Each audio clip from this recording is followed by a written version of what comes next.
Hi, this is Joseph Tan here from goodmonday.com. In last week's video, we talked about the symptoms of the sluggard, the lazy. Now, for this video, we're going to talk about the opposite. We're going to go to the ant and consider their ways and learn how to be wise and diligent. Our first consideration is this: who persuades ants to work? You know of some people who needs a lot of prodding and prompting before they start working? Well, with the ants, it's quite different. Well, some might say perhaps the queen ant is the chief. That's not true. The queen ant is the center of attention and the mother of most of the ants in the colony, but she is not the chief ruler.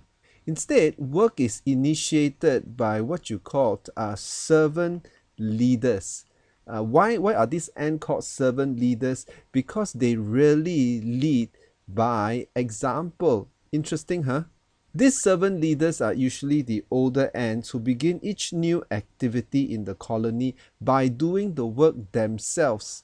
They do not wait for prodding or prompting. And what happens is that the younger ants start to imitate what the servant leaders do and join them in the task. As far as ants are concerned, there are no supervisors, no chiefs or officers among the ants. Everybody put their hands to work, led by the older ones. Second consideration for the ant: what characteristic of leadership must an ant have? Now, the worker ants search for food by leaving a trail of tiny drops that contain a scent common to the whole colony. So what happens is that other workers would then follow the trail to locate food and then return to the nest. Now, here's the word of caution. The scout must be careful not to mislead its fellow workers. Now, how does it potentially mislead its fellow workers? It's by crossing over its own trail. To do so would confuse the followers, and it will cause them to travel around in circles indefinitely until they die from exhaustion. So what characteristic of leadership ants must have? They provide accurate information. They understand their responsibility in conveying the right information, and they view themselves as the critical link, or else everyone else suffers. Third consideration: how do ants provide for each other? There are really no such thing as poor ants, because they readily share their food with one another. Now, how is this possible? This is possible because the ant has what is called a social stomach. And in the social stomach, food is actually stored away before it is digested. Now, when two ants meet, and if one ant is lacking of food, the food then is brought up and shared from the social stomach. Now, isn't that interesting? So those who have more readily give to those who have less. There is no sense of individualism. There's no sense of self-entitlement. We work on a social sharing basis. We provide for one another for the good of the colony. The fourth consideration: how do ants report news?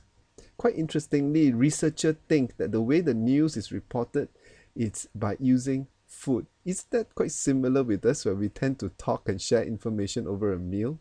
Researchers say that it is evident that the food from the social stomach carries with it certain chemicals, and these chemicals report information about what is happening in every part of the nest. So, for example, food that is picked up from the nursery workers would include a report on how is the nursery condition, and so on. And food shared by the scouts communicate what new source of food are being brought back to the nest. So food shared through the social stomach keeps everyone informed about what's going on. These are all information and facts that is essential to the well-being of the colony. It is not gossiping. It is not speaking behind someone's back. In fact, it is shared freely so that people will know what to do, or rather the ants would know what to do. So I hope that this little lesson about what ants do in order to keep their colony moving is a vivid example of what we should do in order to be wise and diligent. because diligence and wisdom is really what we need to counter the symptoms of being a sluggard. So there are leadership lessons that we can learn here, so that when we go to the ant, consider her ways, we can learn to be wise, because they, by having no guide, no ruler, is still able to be responsible in taking initiative to get things done. And furthermore, they are not tied down by bureaucracy nor selfish hoarding of information. Think about it. This is Joseph Tan here from goodmonday.com. Thanks for watching.